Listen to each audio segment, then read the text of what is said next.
Hello friends, आप लोग कैसे हैं। आशा करता होंगे आप लोग अच्छे होंगे। Welcome to my YouTube channel Brijesh academy. UP DElEd second semester और फोर्थ सेमेस्टर के अभ्यर्थियों का, भाइयों बहनों का यानी कमेंट आ रहा है कि यूपी डीएलएड में सेकेंड सेमेस्टर हो या तो फोर्थ सेमेस्टर हो, आधे से अधिक बच्चे फेल हो चुके हैं। तो रीज़न क्या है दोस्तों, और दोस्तों कैसे आप यूपी डीएलएड जिनका एक सब्जेक्ट या दो सब्जेक्ट में है तो कैसे पास कर सकते हैं। क्या दोस्तों जो स्पेशल बैच कराया जा सकता है कि नहीं कराया जा सकता है। हालांकि दोस्तों उत्तर प्रदेश में शिक्षक भर्ती आने वाली है, यानी आप लोग को पता ही होगा कि 11,000 कुछ समथिंग पद हैं जो अध्यादेश भेज दिया गया है। तो खास तौर से वो अभ्यर्थी हैं जो फोर्थ सेमेस्टर में हैं और एक सब्जेक्ट और दो सब्जेक्ट से यानी उनका बैक लगा है। कहीं ना कहीं वह दोस्तों शिक्षक भर्ती से बाहर हो गए हैं। ठीक है, तो कहीं ना कहीं दोस्तों इनका यह टेंशन है कहीं ना कहीं कि जो बैक लगा है आधे से अधिक बच्चे फेल हुए हैं। तो रीज़न क्या है और उसका दोस्तों क्या सबसे महत्वपूर्ण बात यह है, क्या स्पेशल बैक पेपर का परीक्षा कराया जा सकता है कि नहीं कराया जा सकता है। तो पीएनबी की तरफ से क्या अपडेट है दोस्तों, यानी पीएनबी का नियम क्या कहता है, तो आपको इस वीडियो में बताने वाले हैं। जो भी अभ्यर्थी फेल अभ्यर्थी हैं, अगर सेकेंड सेमेस्टर में हो या तो फोर्थ सेमेस्टर में हो, इस वीडियो को ध्यान से देखिएगा और दोस्तों आप लोग इसे शेयर भी करिएगा, क्योंकि दोस्तों आपके जितने भी सलूशन आएंगे इसी में सॉल्व हो जाएंगे। ठीक है दोस्तों, देखिए दोस्तों यूपी डीएलएड में सेकेंड सेमेस्टर हो या तो फोर्थ सेमेस्टर में हो, बहुत सारे अभ्यर्थी फेल हुए इस बार, यानी अगले साल से लेकर अगर रिकॉर्ड उठाया जाए या तो 2021 हो, 22 हो, 23 हो, 24 हो, ठीक है, 25 में भी परीक्षा हुआ था फोर्थ सेमेस्टर का। तो जो रिजल्ट रहा है, यानी फोर्थ सेमेस्टर का जो रिजल्ट रहा है, 75% अभ्यर्थी पास होते थे हर साल। ठीक है, सेकेंड सेमेस्टर में तो थोड़ा कम पास होते थे। ठीक है, मगर 75 से 75%, 80% अभ्यर्थी फोर्थ सेमेस्टर में डीएलएड में पास होते थे। इस बार क्या हुआ है 2026 में, यानी सेकेंड सेमेस्टर और फोर्थ सेमेस्टर के अभ्यर्थियों का पेपर कंडक्ट कराया गया।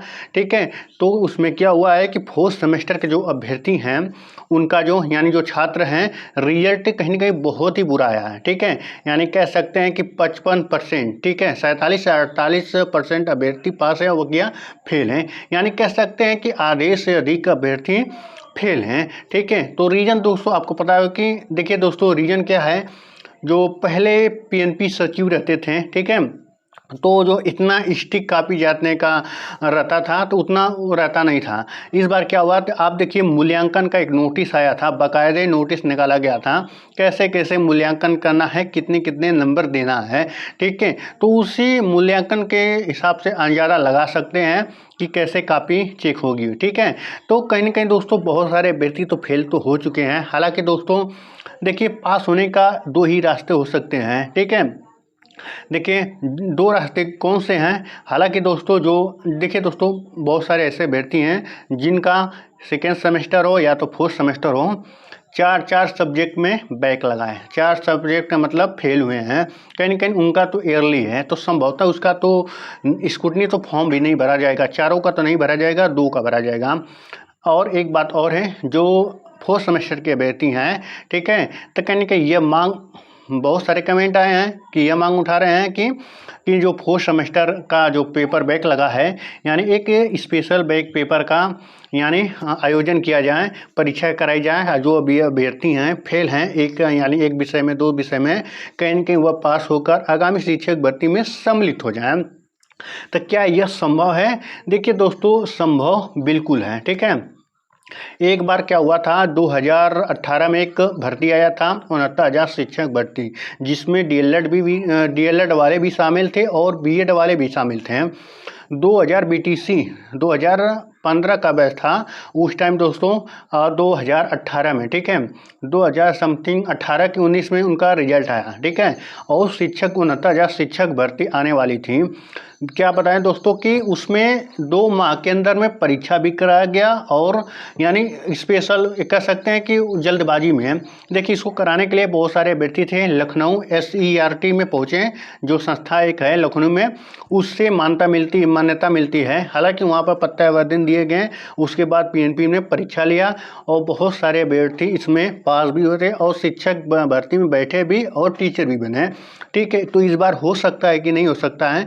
देखिए दोस्तों, यह आपके ऊपर डिपेंड करता है कि पेपर होगा कि नहीं होगा। इससे पहले एक बार हो चुका है, ठीक है, रियली बताएं तो एक बार इससे पहले हो चुका है। पीएनपी के इतिहास में एक बार ऐसा हुआ है कि फोर्थ सेमेस्टर रिजल्ट आने के बाद दोबारा पेपर, उस सब्जेक्ट का पेपर कराया गया है।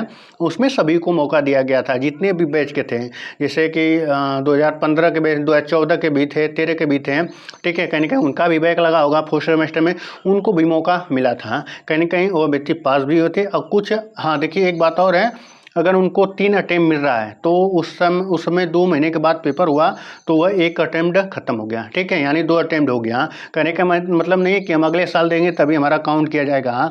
हर सब्जेक्ट का बैक लगने का 3 चांस होता है, यानी 3 चांस मिलता है। तीनों चांस में अगर आप फेल हो जाते हैं तो आप डीएलएड की जो मान्यता होती है कहीं ना कहीं स्वतः अपने आप खत्म हो जाएगी। तो हालांकि दोस्तों बहुत सारे अभ्यर्थी कहीं ना कहीं इसको लेकर परेशान हैं कि बैक लगा है नहीं लगा है। कहीं ना कहीं ये तो परेशान है कि बैक लगा है। तो देखिए दोस्तों, एक तो स्क्रूटनी फॉर्म होता है, स्क्रूटनी फॉर्म भरिए। हाँ, एक बात और है कि अगर एक नंबर से अगर किसी सब्जेक्ट में बैक लगा है तो स्क्रूटनी फॉर्म अवश्य भरेगा। दूसरी बात है कि अगर कॉन्फिडेंस के साथ कह रहे हैं कि हमारा पेपर सही था, काफ़ी अच्छे लिखे थे, नंबर नहीं मिला मेरे हिसाब से, वो भरिएगा तो हो सकता है। अगर आप अनजान में तुक्का में स्क्रूटनी फॉर्म भरें कि नहीं शायद हम फिर पास हो सकते हैं, तो ये देखिए गलत बात है, पास नहीं हो सकते हैं। ठीक है, पिछला रिकॉर्ड देख सकते हैं कि 10,000 अभ्यर्थियों ने स्क्रूटनी फॉर्म का रिजल्ट भरा था, यानी स्क्रूटनी फॉर्म भरा था, रिजल्ट आया कितना लोगों का, 200 लोग पास हुए थे, यानी 10,000 में 200 लोग नंबर बढ़े थे, यानी पास हुए थे। तो आप लोग अंदाज़ा लगा सकते हैं, यानी 1 नंबर वाले की ज़्यादा पॉसिबिलिटी बनती है और उससे पहले नहीं। ठीक है, तो जो भी अपडेट होती है दोस्तों आपके साथ शेयर की जाती है। जो भी क्वायरी होगा आप लोग कमेंट सेक्शन में जाकर आप कमेंट अवश्य करेगा। और दोस्तों आपको बता दें कि यूपी डीएलएड की जो प्रथम और तृतीय सेमेस्टर की जो परीक्षाएं होने वाली है वह दोस्तों कहीं कहीं संभवत है अक्टूबर में होने वाली है। और जो भी अभ्यर्थी प्रथम और तृतीय सेमेस्टर में है तो अपना प्रिपरेशन स्टार्ट कर देगा दोस्तों, क्योंकि दोस्तों आपका एग्जाम में मौका नहीं मिलता है। ठीक है दोस्तों, मिलते हैं नेक्स्ट वीडियो में और नेक्स्ट अपडेट साथ। धन्यवाद।